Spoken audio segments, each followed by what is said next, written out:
Welcome again. My name is Kayla Morneau, and I serve as Director of Restorative Justice with Catholic Mobilizing Network.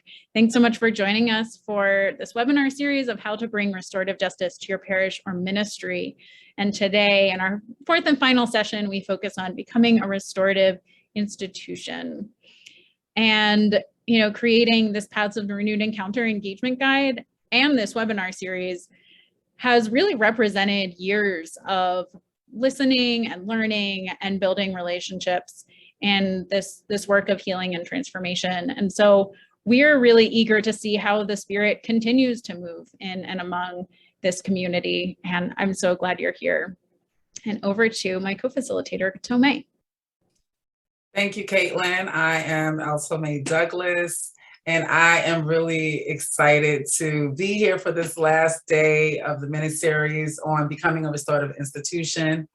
And I want to just pass this over so we can get right into this amazing content that we have for you today.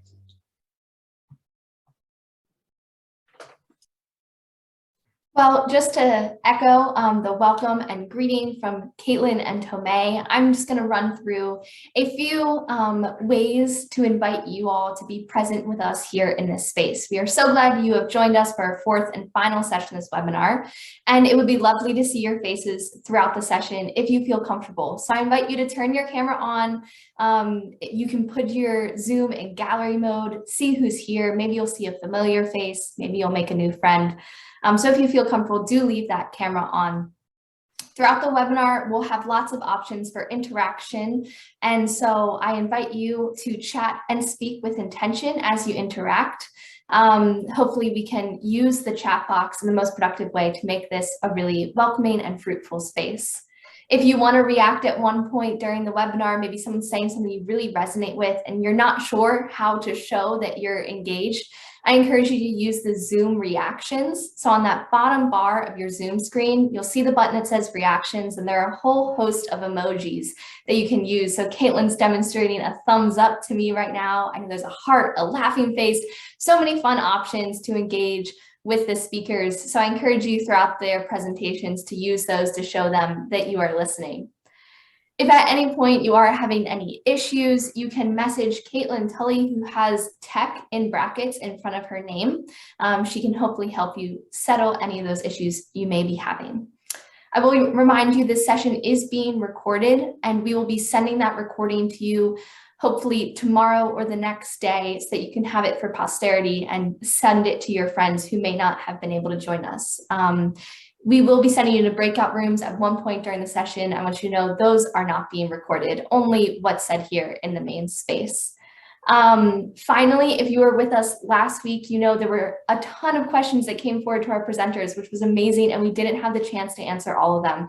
So they have graciously answered those questions for us, and hopefully someone will be dropping that document in the chat right now so you can peruse those answers, and hopefully if one of those questions was yours and it's been burning inside of you for a week, you now finally have your answer. And finally, one last note is if you've been with us for the previous sessions, you know we've shared a document called a roadmap with you that we've encouraged you to use along this journey and fill out with notes of planning your implementation of restorative justice in your communities. So if you do have that, pull it out, take some notes on it tonight. And if you haven't had the chance to download it yet, I encourage you to, so that it can be a resource for you as you move forward. With that, I will turn it back to our co-facilitators. Awesome. Thanks so much, Maura. And want to extend just a huge thank you again to all of our co-sponsors for this series. And in a special way, today we welcome Father Dan Griffith, who is founder and founding director on the Initiative on Restorative Justice and Healing at the University of St. Thomas. And he's a priest in the Archdiocese of St. Paul, Minneapolis. So Father Dan is going to say more about his the initiative that he's leading a little later, but for now we are grateful to Father Dan for leading us in prayer. Great, thank you, Caitlin, and good to be with everyone. Always inspired to work with Catholic Mobilizing Network, who does such an important and great work spotlighting issues of justice and restorative justice. So this prayer, a litany for those not ready for healing, Hello, Sister Dominica.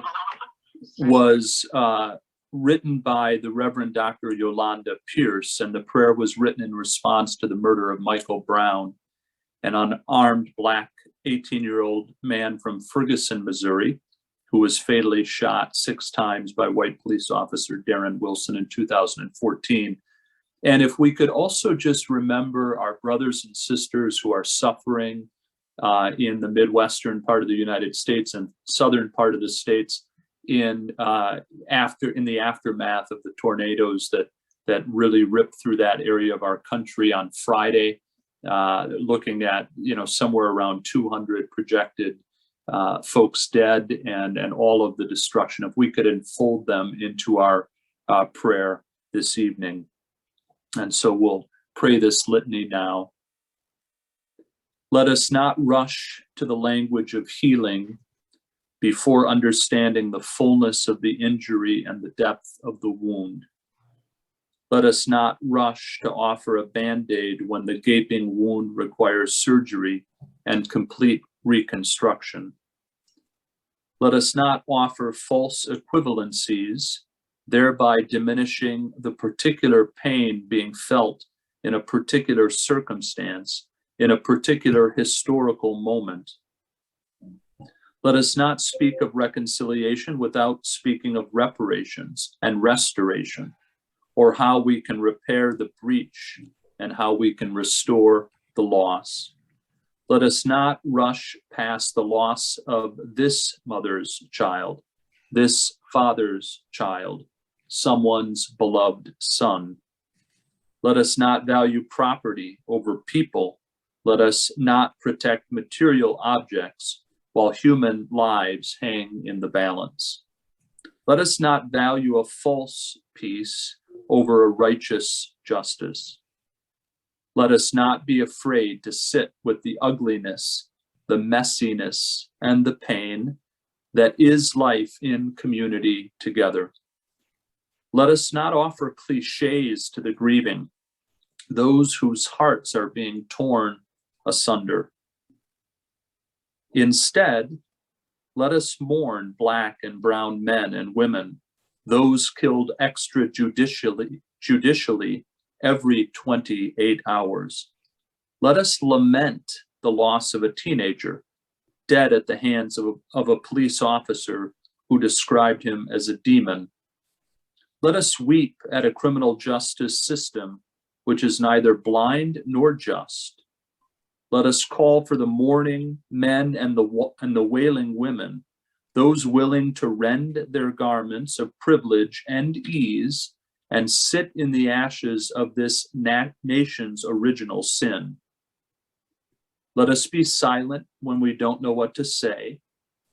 Let us be humbled and listen to the pain, rage, and grief pouring from the lips of our neighbors and friends.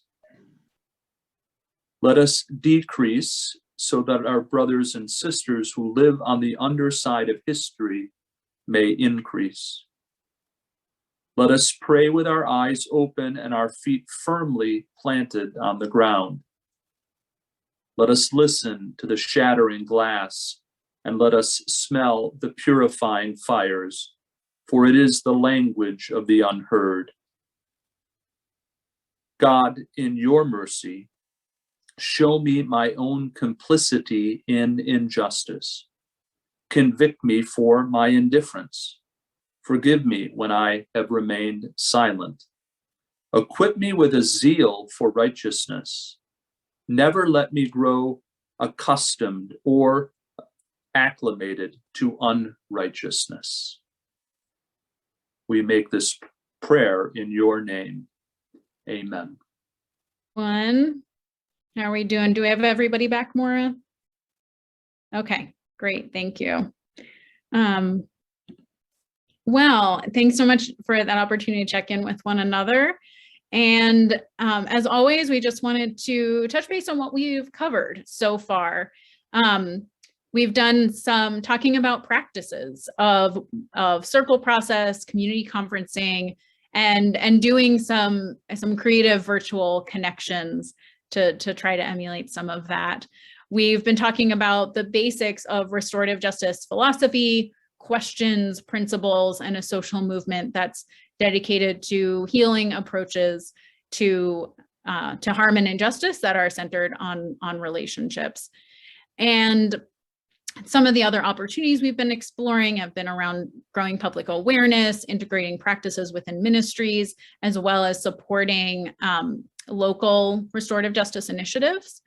And we've been thinking about in a really practical way, how we can, name our goals and values and be clear about our context as we go about this work, and how we're integrating elements of trauma awareness and power sharing, as well as resource and stakeholder assessment. So if that sounds interesting and you weren't able to be on our previous webinars, I encourage you to watch the recordings. And so today, bearing all of this in mind, we are going to be looking at and learning about whole school approaches to restorative justice and how they may transfer to our respective institutions. We're going to be talking about truth and healing processes, particularly with respect to historical harms. And again, thinking about what our role in our particular institutions may be, whether those are parishes, ministries, Catholic nonprofits, or religious congregations. And then again, in a practical way, we're going to be thinking about reflection and assessment and ways to do that within our groups and our ministries.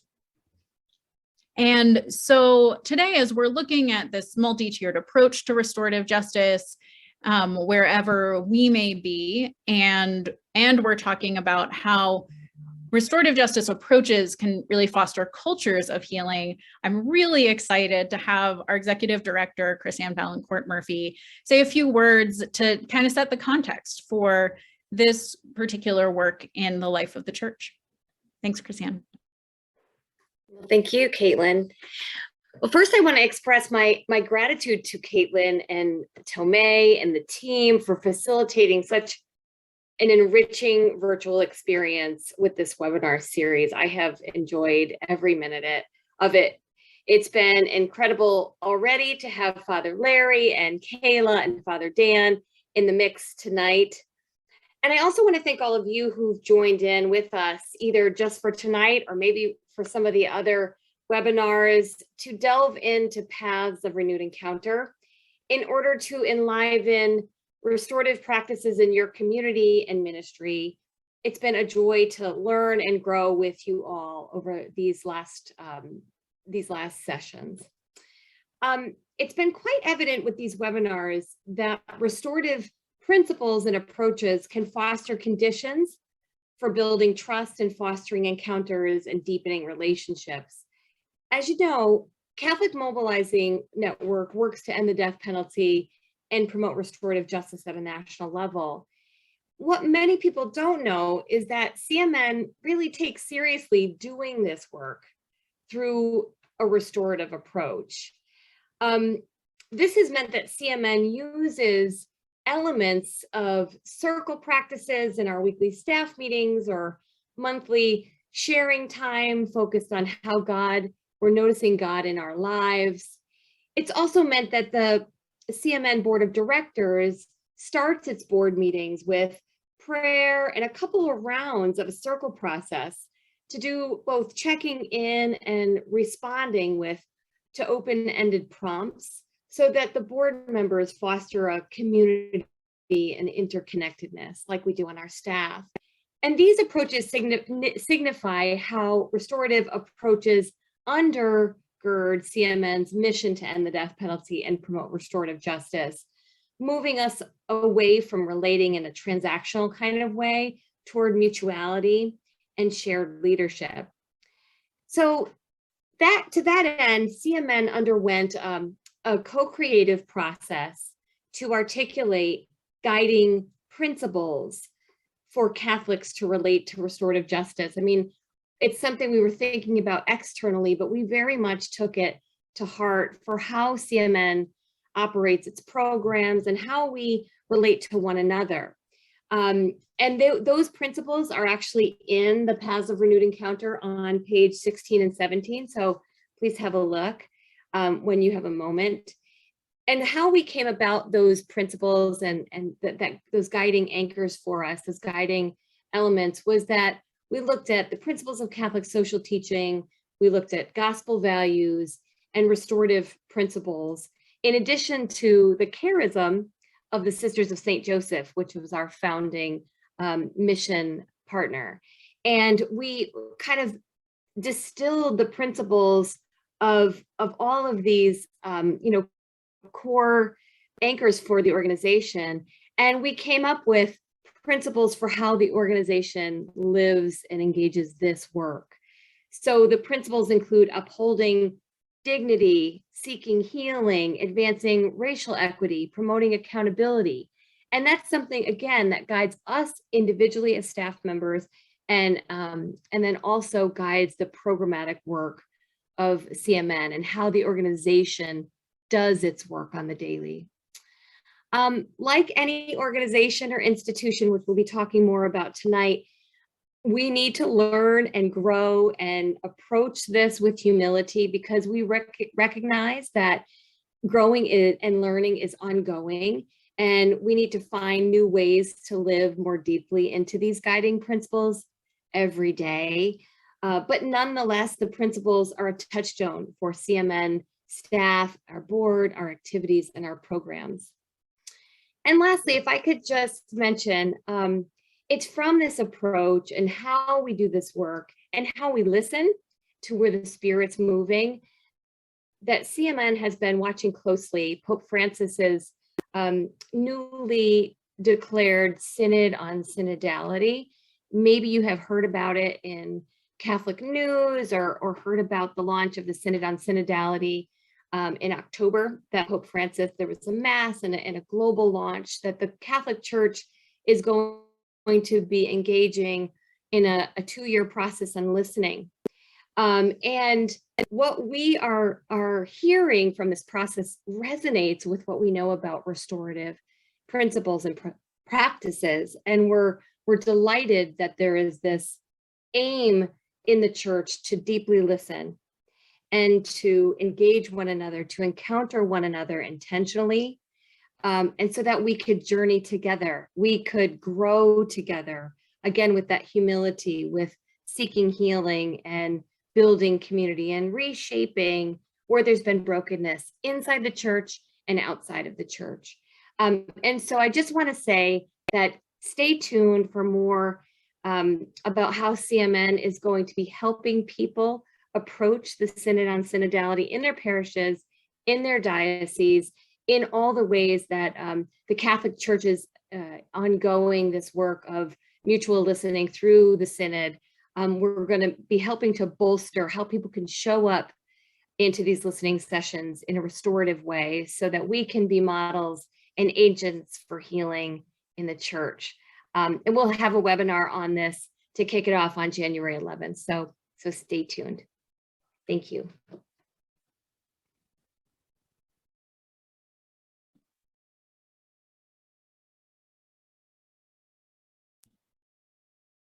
Thanks so much, Chris Ann. We're really excited to how all of these things can come together in what's to come in the Synod process as well. So next, we wanted to review and hear, especially from Tomei, about the whole school model of restorative practices and the multi-tiered that we mentioned earlier. And throughout this, recognize how, in addition to all of the practices that she'll describe to us, what we recognize is how racial justice and equity need to undergird all of these practices, no matter where we are. And so I'll pass it over to Tomei. Sure, thank you, Caitlin.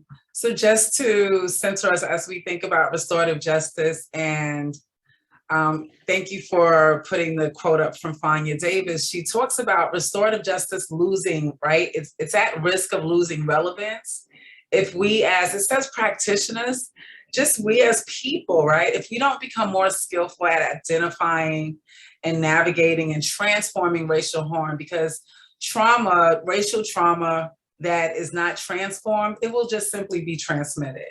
So given the nation's changing demographics and persistent, if not deepening racial disparities, a restorative justice approach that ignores these inequities will be perceived as uninformed and uncaring, if not irrelevant and racist. And so we just wanted to lift that up, because I know a lot of people are not racist, and labels are for clothing, not humans, right? And so the thing is, if we don't address these things and see them for what they are and lean into them, then we're essentially just leaving a blank for others to fill in. And that's where people would fill in and say, oh, it's irrelevant and racist. So just to think about that as you go into this whole school approach, which is really an integrated approach. And it has 3 tiers. And the first tier is really founded on the principles of building relationships. Because when you think about building relationships, and you think about Jesus and the disciples, he built relationships with his disciples, and that was what enabled him to have that conversation with Peter along the way, when Peter was saying, no, we won't let you be crucified. And he had to say, get behind me, Satan. You know, you're presenting an obstacle, right? We have to build relationships first in order for us to be able to address anybody in a different way that's not more communal. So that's the first tier. And moving into the second tier, it's really a minor conflict that can be addressed, right? So that would include some students. And it's those impromptu restorative conversations to check in and see, you know, what happened, what's the problem, what would it look like if this problem didn't exist, right? And how can we move to that so we can resolve it and rebuild and repair? And then the third tier, it's really in the school like an alternative to suspensions. And it's offering a different approach, a specialized approach, especially for people who have experienced being isolated or excluded, and now they're being brought back into the community to be reintegrated. And this can be used, this whole approach can be used in parishes, in ministries, and other institutions, because the foundation, again, is building community. And then we can come to conflict and repairing harm, you know, because we already have those relationships together. And I apologize, I skipped over the quote from Martin Luther King that says, power at its best, thank you, is love implementing the demands of justice. And justice at its best is power correcting everything that stands against love. So I don't want to belabor the time. I'm going to pass this over. Thank you so much. Awesome. Thank you so much, Tomei. And we're going to be coming back to that triangle to think about as we look at what are instances and opportunities within a school setting. You know, what do those opportunities look like within the life of our parish? And so we're going to brainstorm together. But first, we're going to talk with Father Larry Dowling and Kayla Jackson. Father Larry is pastor at St. Agatha Catholic Church in North Lawndale's neighborhood of Chicago. And Kayla Jackson is Social Justice Ministries Coordinator at Old St. Pat's Parish, also in Chicago. And they actually need to hop off right at the hour to go over to their conversations on race, and which they'll be sharing about. So we want to honor their time. And just as a reminder, throughout this conversation, there will be a link in the chat for a Jamboard where you can add your questions. So we're going to talk for the first few minutes and then take your questions. So please add them there as you think of them. So thanks so much, Father Larry and Kayla, for joining us. If we could kick things off by each just telling us briefly about your communities that you serve and ways of a few examples of how restorative justice is a part of the life of the parish. Kayla? Hi, everybody. So happy to be with you all.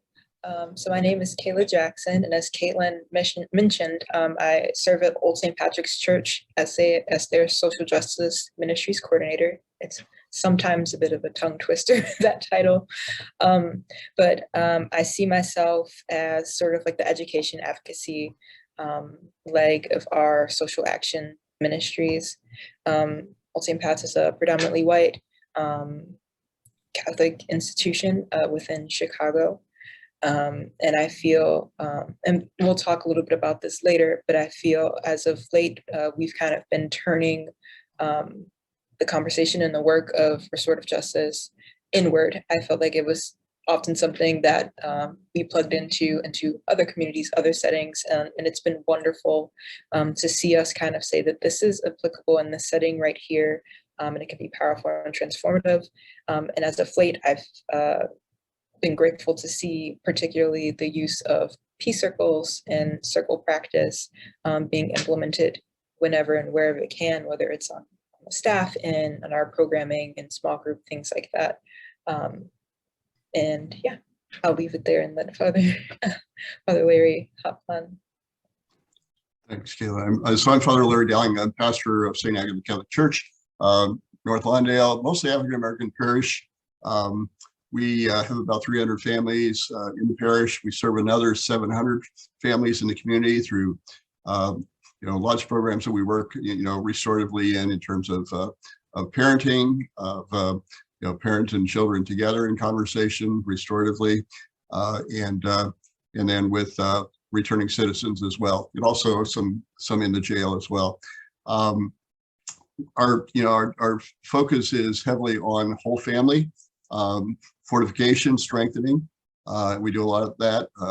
We are partnered with Old St. Pat's in kinship. That's what the term we use, which means it's about relationship.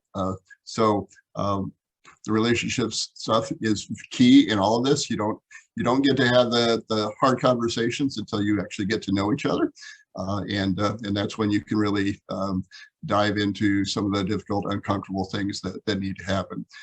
So we do a lot of work around, with restorative justice, around anti-violence work, doing a lot of work around racial justice as well, which is, what Kayla and I partner a lot on.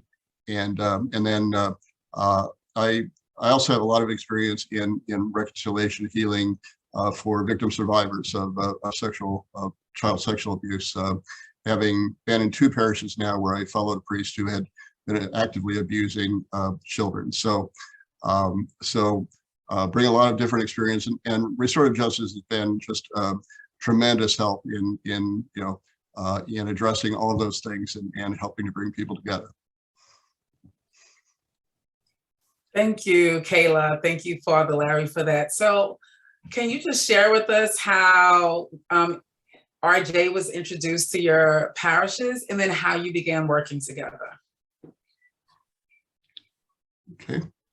I can begin if that's okay.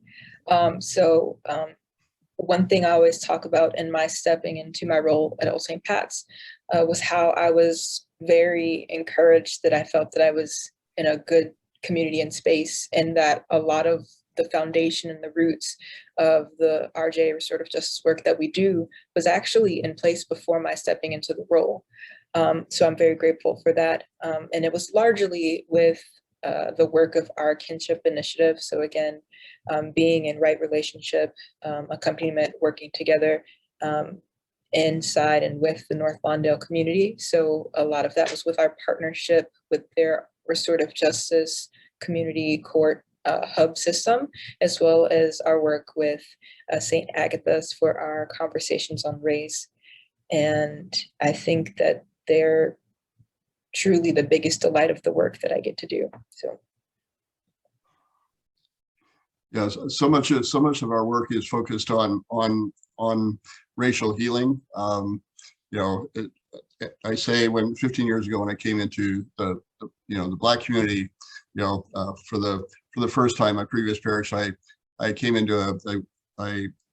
went into a parish that had been going through a lot of racial change, so a lot of white flight from the community, and so did some reconciliation work and community organizing work there. But at St. Agatha and the work that we do with Old St. Pat's, it really is about, again, how do we build relationships? How do we address some of these difficult issues, and do that bridging that we need to do, that really can be a model for others, and really about racial reconciliation. And so in starting these race conversations, it really was about how do we come together? How do we break bread together?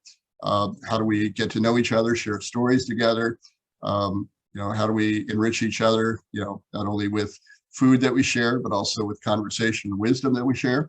How do we pray together? And then how do we leave that space, renewed and energized, to go out. So if that doesn't sound Eucharistic to you, then I think everyone needs to hear that loud and clear. It's very Eucharistic, this whole sense of restorative justice. And so how we do that, and how we bring the fullness of our gifts together, celebrate those, share our stories, our wisdom, experience, all those sorts of things, be fed by all of that, and help each other grow, and then really mission each other to go out into the beyond, and share that great spirit beyond. I love that. I love the way that you talk about this work as Eucharistic, and have heard others, say how it's sacramental. And so I just want to put in a plug too, if folks are wanting to hear even more, that Caitlin dropped a blog in the chat that Father Larry and Kayla wrote together, and they also both presented on our conference. So I encourage you to hear more of their reflections and stories there as well.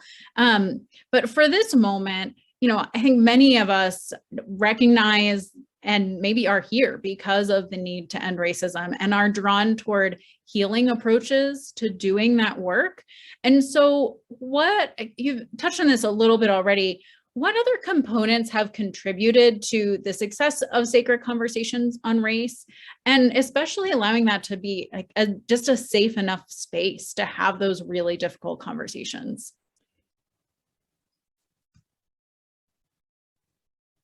I guess I can start. Sure. Well, I guess I'd start with what the young folks say, is that the folks who opt in and enter into these spaces, they understand the assignment, and they know what is asked of them to enter into a space, such as the one that we endeavor to hold and to maintain that space. And I think it's really powerful is the truth telling. So we're telling history, we're telling personal stories, we're holding space for folks to see and to be seen. And I think that it's just kind of the acknowledgement of harms, past and present, and just having a space for that, knowing that we're all ultimately harmed by our country's legacy of racism, but even more so our inability, and maybe even so not having willingness to reckon with it. So I think it's really powerful that folks show up and they understand the assignment of what is asked to create and enter into a space such as that. And I think that that's really powerful. Right. So, and I would add to that, so it's each session that we do, it raises up, a different aspect of how racism is manifested, but also, in the midst of it all, which is, I think, really important, is, to recognize the great gifts that the Black community, brings both to the church and to our culture, and the spiritual gifts, especially that, again, oftentimes we the church, society sees Black communities as deficit communities, and it's been actually the total opposite of that for me. Is that I've learned so much spiritually and been enriched so greatly by the time that I've been able to minister to and with the people in this community, that has really been enriching. And so I think as was talked about earlier, the whole issue of acknowledging the issues of a need for reconciliation, and then the reparations piece and restoration. So, and I'll say this as a white person, as white people, there's many of us that will say we are sorry, and we want Black people to say you're forgiven, and then we want to say, okay, let's get on with the rest of the things, then let's just be nice to each other. we forget the repair part. And, you know, and again, for me, it's always going back to scripture. It's going back to the cross. We've got to deal with, you know, the pain, the hurt that has been caused over the years, and we do need to look at repair.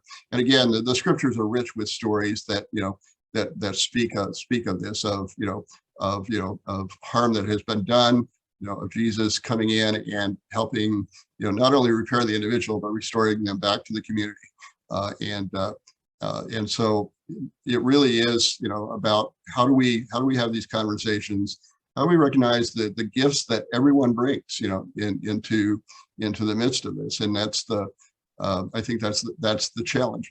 But it's also a great invitation and great opportunity to, you know, to deepen our understanding. So I really talk about kind of the path of, you know, kind of, you know, Jesus living, Jesus suffering and dying, you know, the cross. But I also see the tomb as an important place. And sometimes I compare, you know, our circles to being in the tomb, because it's the place where both pain and love exist, and where love ultimately overcomes and brings about resurrection. And so it's how do we embrace that and invite people, you know, to recognize the pain, the hurt, the cross, and to you know, but enter into those spaces where there's pain, but there's also great love, and it's love, as we know, that the devil can't contain, and that triumphs over that. So I think it's how we continue to raise that up and recognize that and draw people into the depth of that. Wow, thank you. That just listening to you both speak, that's healing in itself. So I really appreciate it. And just, it is so important to help people have these difficult dialogues. And for me, I often just say, like, it's not your fault. When I talk to my white brothers and sisters, no, it's not your fault, but it is your inheritance, right? So it's what are we gonna now do with that inheritance? So I do know that before we get to our Jamboard, there are a lot of folks that have been curious about how can we spread the word about RJ or just introduce it to others. So can you give us some suggestions for that? So for me, I think there's simple ways to introduce it, you know, and you know, just in general in conversations, I think that, you know, the basic understandings, you know, to obviously deal with the myths that, you know, it's some sort of new age thing that people are doing, when in fact it is rich from rich traditions in the, you know, indigenous and you know, African tribal traditions, and so you know, I think it's to raise that up. But I think it's, you know, I don't want to say you can trick people into it, but you can kind of do the exercise without saying this is restorative justice. You know, you know, it's just a wonderful methodology for, you know, again, inviting people into a space, and a sacred space, where, you know, you have the symbols that you unite everyone, but you create a symbol that actually connects everyone in a deeper way with each other, which is why it was great. We started out with the breaking into circles and sharing about someone that was, you know, important in our lives, or is important in our lives, has had an influence on us, because ultimately we bring all those people into the circle, right? So we bring all those people into this. So there's ways to, you know, to touch on that and invite people into this conversation, this sharing. Where I find it most powerful is when we do it in without parents or kids even knowing, when we bring parents and kids together in circle, and we tell everyone, you know, the kids and the parents, everyone has experience to share, everyone has wisdom, you know, everybody, you know, has the freedom to say something, and invariably, as we pass the talking piece and talk about the talking piece, you know, you see the power that a young person feels that they have in holding the talking piece, but you also see the parent oftentimes wanting to take the talking piece away from their kids, and so to challenge the parents and say, you know, this is everybody sharing. Your son, your daughter has something positive, you know, something to say, and so let's listen. And invariably, parents are just surprised, shocked, whatever, at, you know, some of the things that their kids will say, that are wise, are thoughtful, are, things that they struggle with, those sorts of things. But again, the process opens, opens individuals' eyes, opens parents' eyes, and really helps, I think, say, okay, there are conversations obviously we're not having at home that perhaps we need to have. I need to, give my child or, better, greater opportunities to express themselves. But I think there's ways to introduce restorative justice in ways that where you don't even need to say restorative justice initially. It's just bringing people together in circle, and engaging process. I'd agree. At Old St. Pat's, we've had a couple of restorative justice retreats. And I think that those have been pretty good for people, because oftentimes what I hear when we're trying to plant those little seeds of restorative justice is that folks are saying, well, I'm not doing work in the prisons, or I'm not in criminal justice reform. Like, I'm not a circle keeper, and I don't plan on being a practitioner, or like, I'm not in a school, like, it's not applicable. And so I think that we really wanted to do this retreat to say, yes, it is. And you can view the world through this lens, that it's not just this tool, it's not just this whatever, not misconception, but this box that we have placed it in. But it's a lens through which we view the world, ourselves. And it's just the way that we show up in the world. And I think that inviting folks to incorporate restorative practices in their daily lives is a really good exercise to kind of say that you don't have to enter into this box to make it applicable, to have it be more accessible. So it's just to say that, what are your values? When you're talking about dignity of those around you, when you're talking about being connected to yourself and your neighbor and the divine, just all of these pieces, reminding folks to say, if we know this to be true, how are we living into it every single day?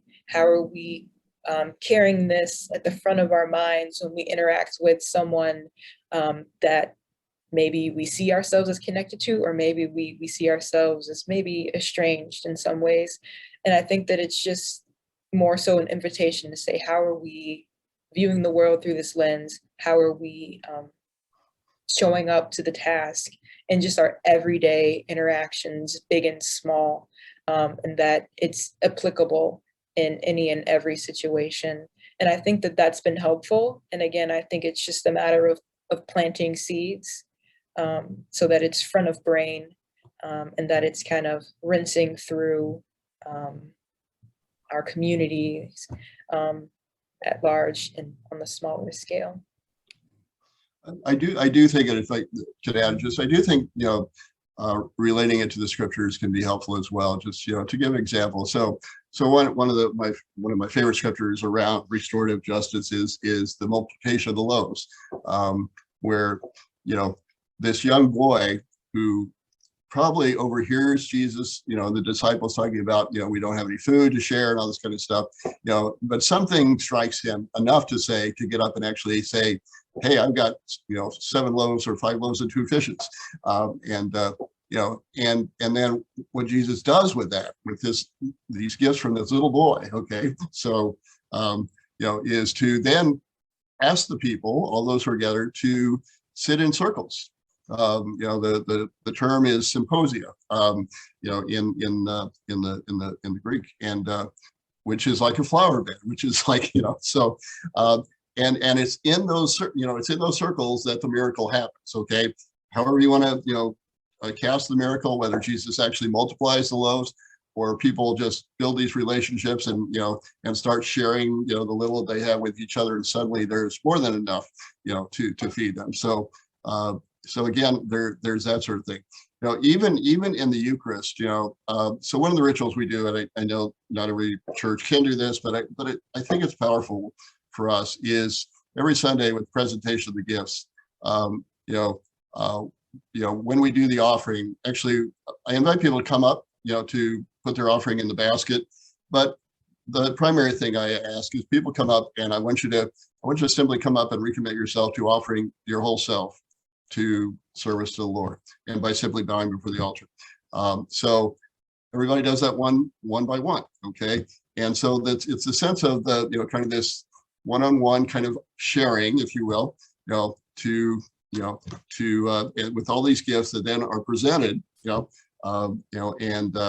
we invite the Spirit to bless those gifts, and then all of those gifts are shared, as we share communion. So again, I think it's doing those parallels. Sometimes it can be helpful as well to again, just connect this to people's scriptural experience and Eucharistic experience. So beautiful. Thank you. And I know that we're coming to the time of needing to transition. I'm seeing a question about kind of how the kinship initiative started. And I think that's something you go into a little more detail on in your workshops. So I might point folks there. And a couple of the other questions that I see arising are how, in a restorative lens, how do we respond when we encounter resistance or denial of racism?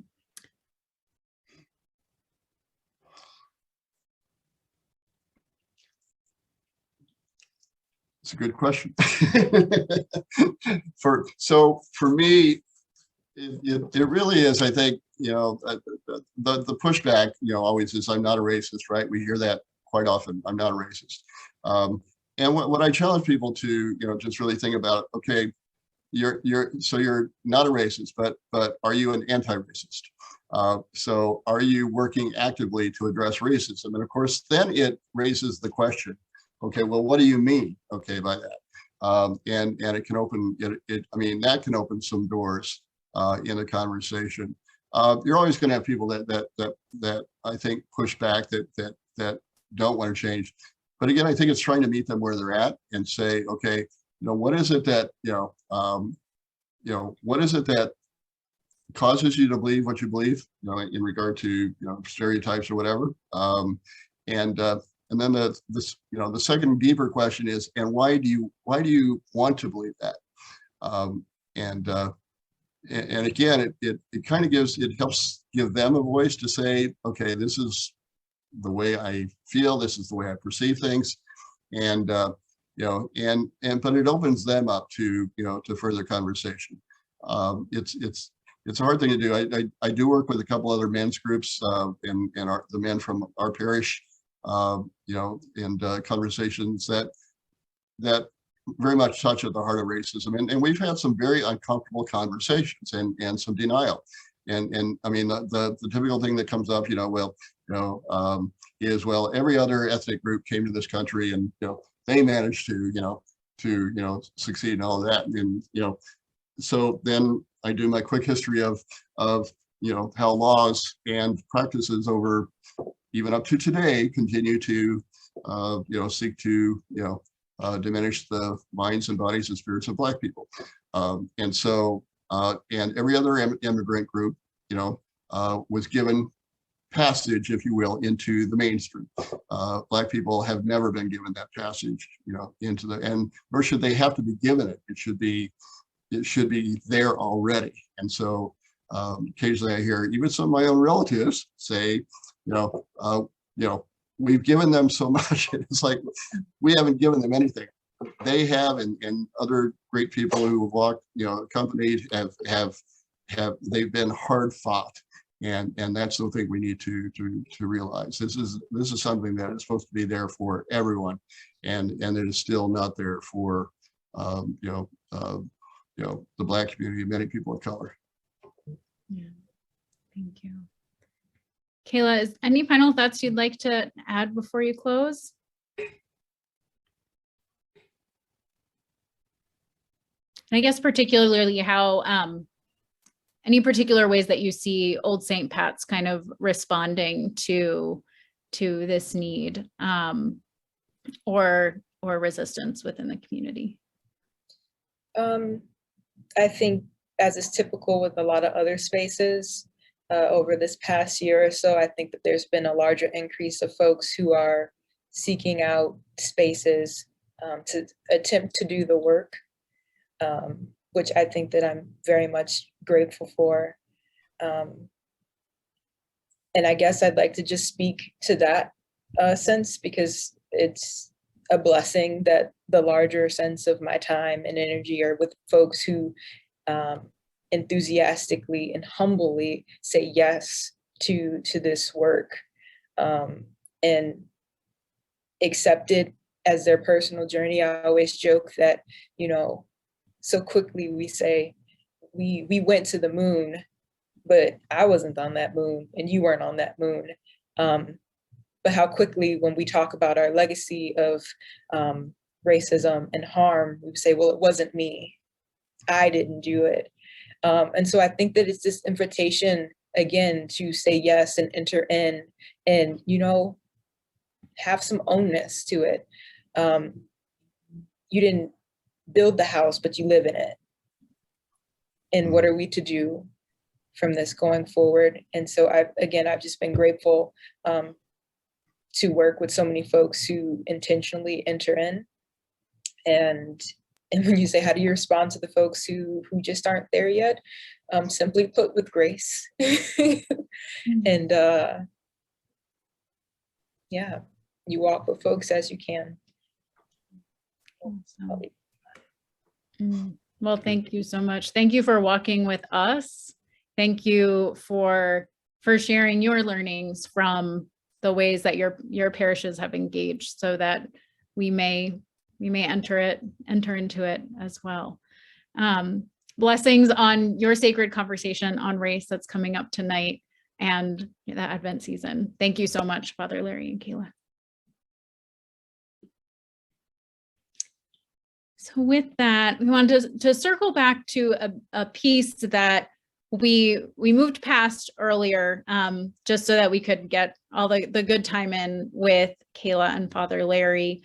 But wanted to just undergird this conversation with what the U.S. Conference of Catholic Bishops remind us of in the pastoral letter against racism, Open Wide Our Hearts. This call to root out racism in all of its forms, including within ourselves and within our own institutions. And so to build on what's been named already, and I encourage you to take in this quote that's on the slide, that, you know, some of us may be familiar with truth and reconciliation commissions or processes, say in South Africa or Rwanda, Canada, more recently.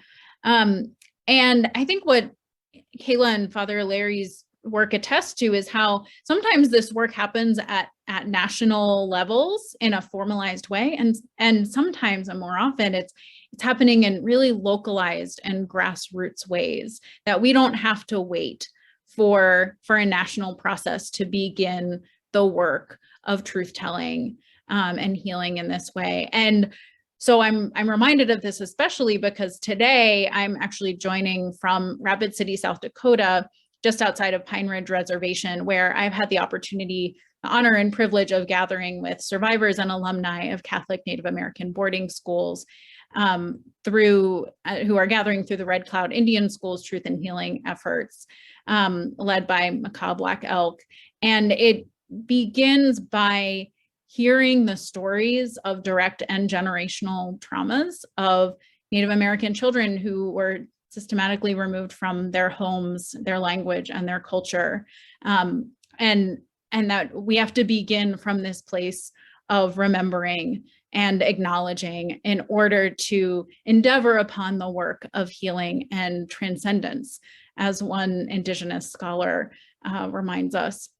So as a church, engagement with restorative justice is an invitation to understand our own participation and inheritance. I love that language, Tomei, in racial harms, and how it has shaped our identities, responsibilities, our perspectives, relationships, and institutions.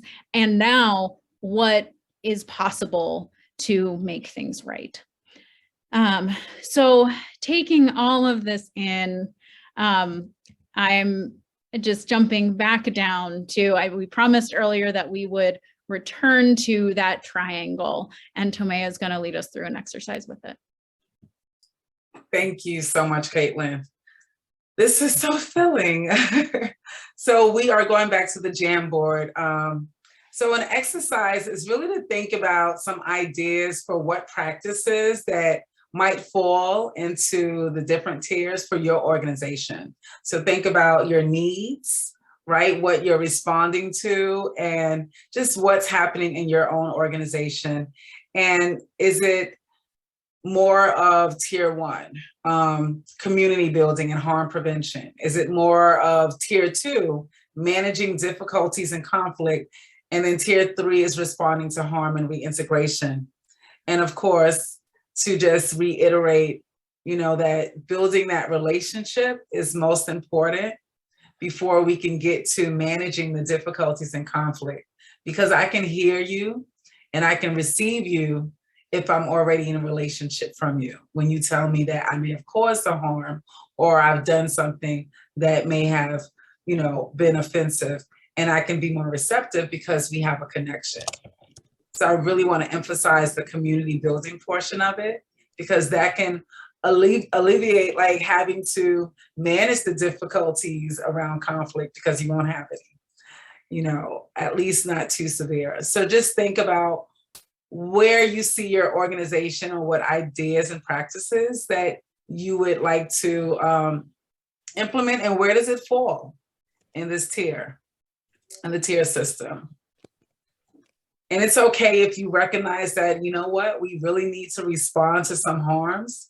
It's okay that that's where you place it, because it's still understanding where you are and what you need to do to get to that place. And that's the purpose of also utilizing your roadmap.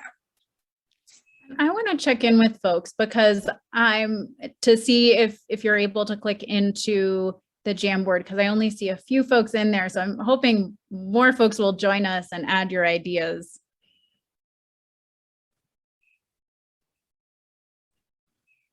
Thank you, Caitlin, for that. Yeah. I think one, I'll just put out an idea to get juices flowing. One thing I've heard named is that when it comes to meetings, say parish council or another ministry, when decisions need to be made, maybe doing so in a way that really builds consensus among the groups of, puts forth an idea, a possibility, and then hears from every person, like, how do you feel about this way forward? And that, making decisions and consensus is very much a restorative process and practice. And definitely checking in at the beginning of meetings. I love that someone placed that. To check in, it's not a lot of work. And sometimes if you don't have enough time, you can just do it on a scale, like from 1 to 5. Where are you today? 5 being happy, 1 not so happy, just to get a sense of where people are. Yes, being a welcoming parish. Right, welcoming returning citizens, formerly incarcerated, yes. Thank you, keep it coming. And thank you for your honesty, not there yet. Thank you. I would say too, remembering back to our first session, that a way of building community around this can sometimes be in and through education. So maybe it's doing a film screening and then having debrief discussions through Circle. That can be a way of then, what they were saying earlier, coming back and saying, hey, we just did a restorative practice. What did you think? And builds relationships and trust in the process. Right. That's similar to even having a Bible passage that you all read and then connect it, using questions to connect it to what's the relevancy to what we see happening today, right? And have people share in that sequential order and the circle process, right? So it's just so many different ways that we can be creative with this. Mm-hmm. Yes, making decisions in meetings where there's a difference of opinions, right?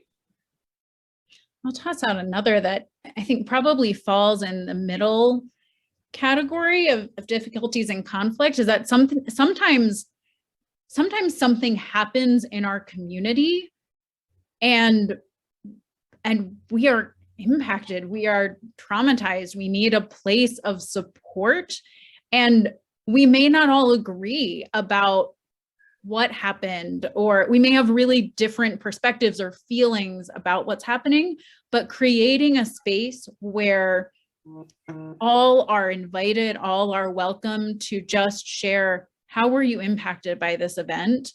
You know, whether that was the pandemic or local tragedy, doing that, creating that space for storytelling and processing as community. I think probably relates to a lot of these. Awesome. Very good. Well, thank you. Thank you. I love these ideas. I hope we can keep building on them. And I look forward to adding to this over the course of doing this work. Awesome. Okay. So real quick, we also just wanted to, especially as we come in this final session, we wanted to think about how we think about assessment, which I know sometimes sounds dry, right? I think another and maybe better way of thinking or talking about this is like, how do we reflect on what we're learning? And this is really inherent to the pastoral cycle, right? Of see, judge, act. What do we witness? How do we come to understand that in the context of our faith and the signs of the times, and then take informed action? And then from that, we also reflect on the action that we've taken, how we've experienced this, and where we go next. So this, what we just wanted to emphasize is how important it is to periodically revisit the goals that we've laid out, the progress that we've made, celebrate successes, which is as important as anything else, and identify challenges or shortcomings, barriers that may need to be addressed, and make modifications. You know, this is our roadmap. It's not perfect. It's intended, it needs to be revisited and modified. And so this intentional reflection is also an opportunity to revisit the guiding questions and principles of restorative justice and consider how well we are upholding them in this engagement. And so this slide is a snapshot of just some of the guiding questions that could help your group to reflect on maybe a particular process or the overall engagement that you're endeavoring upon. And so I encourage you to add to your roadmap, make a line there for how and when you will commit to coming back to and reevaluating the process and impact of engagement at various times along the way. And so now we are going to turn it back over to Father Dan. I know we usually do this at the end, but what he's doing with the initiative at University of St. Thomas is so interconnected with all of this. We wanted him to take a moment now to share with us a little more about the initiative on restorative justice and healing at the University of St. Thomas. Thanks so much, Father Dan. Great. Great to be back with you all. And yeah, really thankful to Caitlin and her colleagues at Catholic Mobilizing Network for inviting us to be a co-sponsor with the other co-sponsors. I've gotten to know Caitlin and Chrisanne, and now I'm getting to know the other colleagues. And I just want to, before I describe what the work that we're doing, I want to give a shout out to Catholic Mobilizing Network for their intentional way of approaching these issues from a spiritual foundation, and also integrating Catholic social teaching into this important work and advocacy. And, you know, we didn't always do this when we got into the work of social justice. And I think there's a movement back to really being intentional about integrating scripture as the presenters and the co-facilitators for tonight's program have done. And I just think that that's so important because the gospel calls us to follow Jesus, to be emissaries and to be agents of restoration and healing. And so I really am inspired by the work of Catholic Mobilizing Network. So I'm a priest for just about 20 years, coming up in May. And back a number of years ago, 2013 or 2014, did the really challenging work of delegate for safe environment in an archdiocese in St. Paul and Minneapolis. Was really reeling from the lack of protecting children from the harm of clergy abuse, and also vulnerable adults from misconduct and abuse by priests. And we then didn't respond with justice and healing. And so we were charged as an archdiocese in 2015. Our former archbishop resigned under a cloud of scandal and leadership failures. And we were reeling as a local church. We filed for bankruptcy, and it was a very, very challenging time for everybody, but no more challenging than victim survivors who had been harmed. And so I had realized fairly quickly that a priest shouldn't be doing the work of Caitlin, tell me when I'm done, and I'll describe real quickly our work. But I only just have a couple of minutes. Father Dan. Perfect. I had realized that I shouldn't be doing the work, and so we brought in somebody else, a layperson who was expert in this area.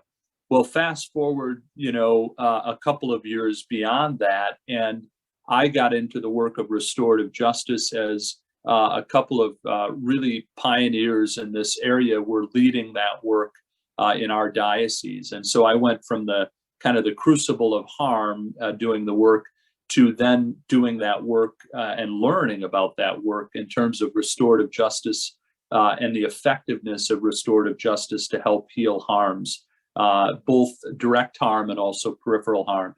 So fast forward to March, we proposed an initiative at the law school where I am on the faculty to really integrate this into the law school and university's approach and to build that institutional model. And so we have a threefold focus to help name and heal the harm related to institutional and leadership failures, racial injustice, and also societal and ecclesial in the church polarization through programming, through efforts of co-sponsorship and partnership with great institutions like Catholic Mobilizing Network. And we have a number of upcoming programs, but I'll just highlight a couple because I don't want to take any more of your time. Is we will have a webinar on the 26th of January called Wisdom from the Wound, a conversation with victim survivors, led and moderated by a victim survivor and advocates. And so if Caitlin can get that information out to everybody, she's also going to take you to our website. We're excited about what we can do. And final point that I would say is Minneapolis-St. Paul is two ground zero places for racial injustice and also for clergy abuse. But out of the ashes, I think those places that have experienced the most harm can also be a place of restoration and healing.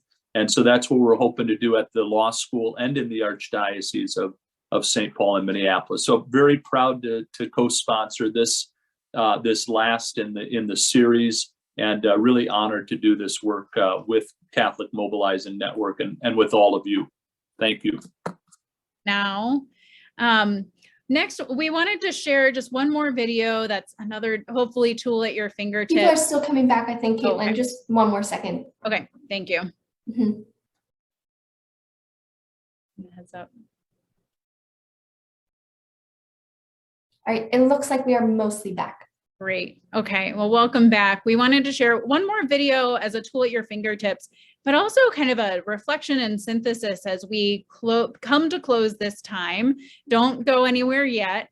And so this reflection on Catholics and restorative justice, we invite you as you listen, as you feel so called, to, as you listen, we have just a couple of reflection prompts that I'll put in the chat. We welcome you to respond to any or all or none of these as you feel so moved, about details you're remembering, something you'd like to try, or something you want to continue learning about. And let's meditate on these invitations as we watch the video. Thanks, Maura.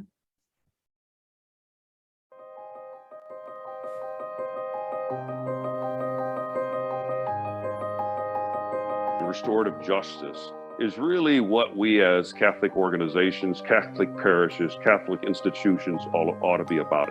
It's the gospel message of reconciliation, bringing us to go to those places and spaces that maybe are uncomfortable to us, and yet witnessing the power of God to transform us and others into a new entity, into new relationships. I remember walking in there and Andy and I hugged, and together we cried. The two hearts of two fathers impacted by the same tragedy seemed to bond.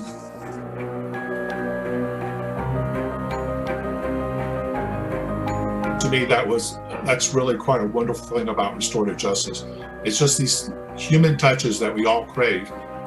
In that process, really, my heart learned that there is no us and them, and that each and every one of us has done harm, really just a life-changing moment. In order to really recover, we have to face the pain and the hurt that has been impacted. Everybody is worth more than the worst thing they've ever done. It's important for us to think about the next stage in the restorative justice journey. How do we embed these ideas more fully wherever it may be? Our ministries can be instrumental in shepherding processes that uphold human dignity and transform broken relationships, communities, and systems. The ethic of restorative justice calls us to move beyond this tidy notion of justice, to invest ourselves in a deeper notion of repair and reconciliation.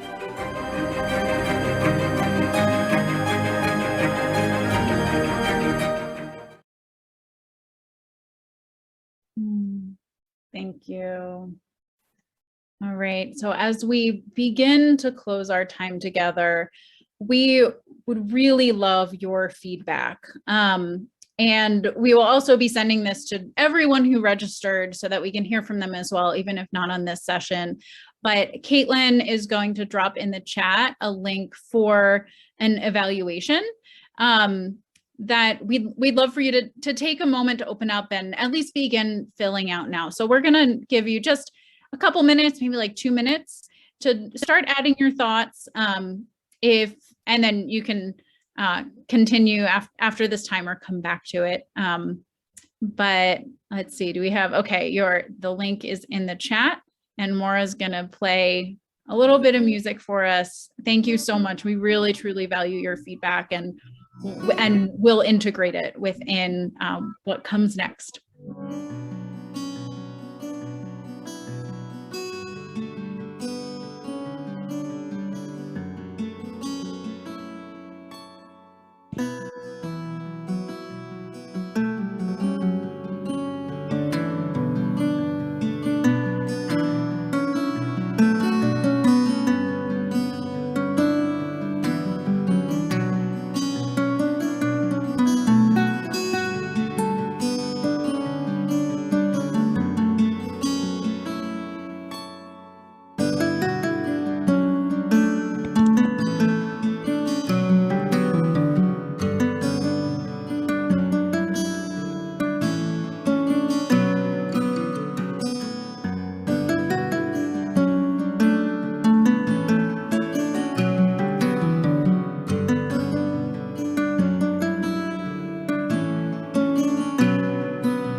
Okay, wonderful. You know, if you still have more thoughts to add, please leave that tab open and tell us what you think by the end of the night. Thank you so much. So as always, we want to leave you with some invitations for going forth. First is just to stay tuned and connected with us, that we will be launching a podcast called Encounters with Dignity coming in January that we're super excited about. We hope you'll listen and share, and stay with us through the spring as we're going to be inviting folks into communities of practice and ways of connecting in this work across geography and so forth. And Chris-Ann mentioned earlier the work that we're doing around supporting the Synod on Synodality process, and we'll be hosting a webinar in January on that as well. And we hope you'll join us and invite a friend or a colleague to come as well. And on that note, you know, let's just keep widening the circle. That we're going to drop in here the link to all of CMN's restorative justice resources. That there's the engagement guide, but there's also a faith formation guide. There are one-page handouts. There's this really neat little business card that has restorative questions on it for reflection that I love. So pick one, print it, let us know if we can ship it to you, and send it along to others. And then, as always, keep us posted with what you're doing, and let us know how things are going and how we can support you. Thank you so much, Caitlin. So I want to take this time just to thank the Initiative for Restorative Justice and Healing at University of St. Thomas and all of our co-sponsors. Thank you, Father Larry, Kayla, and each of our guest presenters, Maura, Caitlin, and Chris-Ann. And I especially just want to say thank you, Caitlin, because when you invited me to co-facilitate, it was really a call from God to go higher and deeper into who I am in Him. So thank you so much. You have inspired me and impacted me during this entire process. So thank you so much. Well, back at you. And thank you so much, Tomei, for bringing all of your wisdom and experience and love and insight to this process. And thank you so much to all of you and all of the people who allowed you to be here and supported you, whether that's family or coworkers. You know, we know it's major to give up your evening to be with us. So thank you. And with that, we turn it over to Maura to lead us in our closing prayer. Thank you. And really, I don't want to pray this closing prayer. I was hoping that you all would pray it for me. So I invite you now to write in the chat how you are feeling as you leave this time. Whether you've been here just today for a couple of sessions, or you've been with us for the past month at all four. As we leave this webinar series, write in the chat how you are feeling. Encouraged, inspired, hopeful, enriched, energized, renewed, thankful, encouraged, faithful and connected, full, inspired,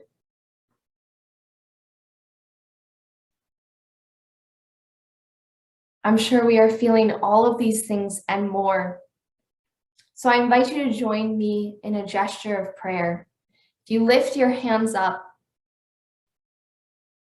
imagine you're holding all of these feelings, these hopes, these dreams, not only your own, but those of your neighbors. And as we lift them up to God, we then extend our hands to the side.